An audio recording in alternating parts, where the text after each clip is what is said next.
Alrighty, so today we're going to go over the number of solution of quadratic equations. So remember, solution happens whenever your graph touches this x-axis.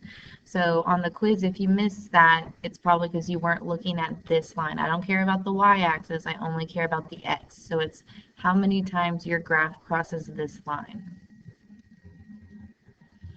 So looking at this graph, I can see that it doesn't touch at all. So this has 0 solutions, 0 roots, 0 x-intercepts.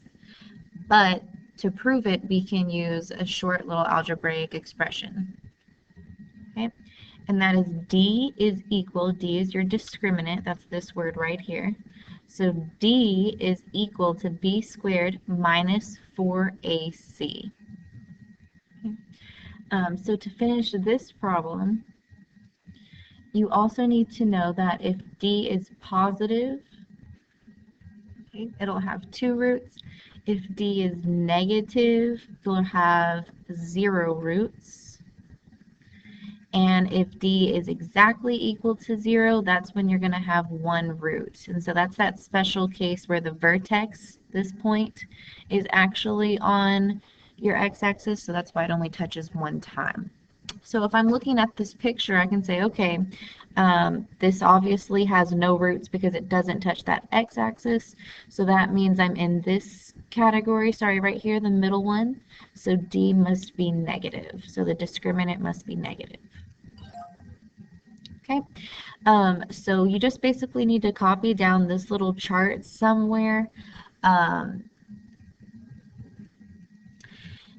And remember that D stands for discriminant in this case.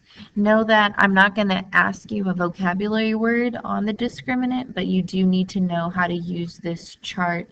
It'll just help you figure out how many answers you need to find with the calculator in the future.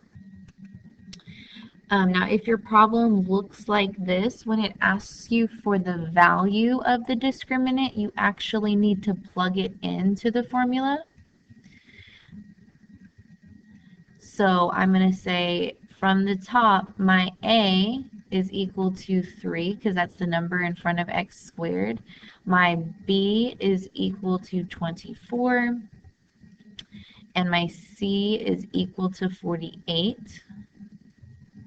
And then I just plug all of that in here. So if I were to write this in the calculator, the way I would type it is parentheses, because I'm substituting, 24 squared minus 4.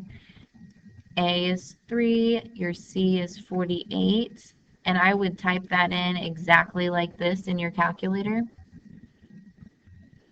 So I would do parentheses 24, close parentheses squared, minus 4, and this was 3, my A was 3, and then my C was 48. Okay, so I should get 0. So if 0 is my answer, going back to that chart, that means I have 1 real root. If I had a positive number, like, I don't know, 57, that would be 2 real roots, and if this gave you a negative number, you would say there are no real roots. So again, we got 0 roots, so that puts us in that middle category that we wrote down, so that means 1 real root. Okay, or the last category, but again, 1 real root because it's equal to 0, and there you go.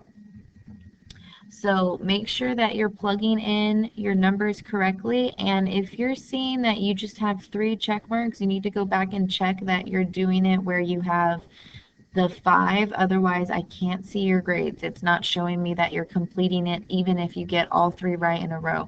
So please go through and click on it with the orange writing that you see from your home page, because otherwise I'm not getting your grades accurately.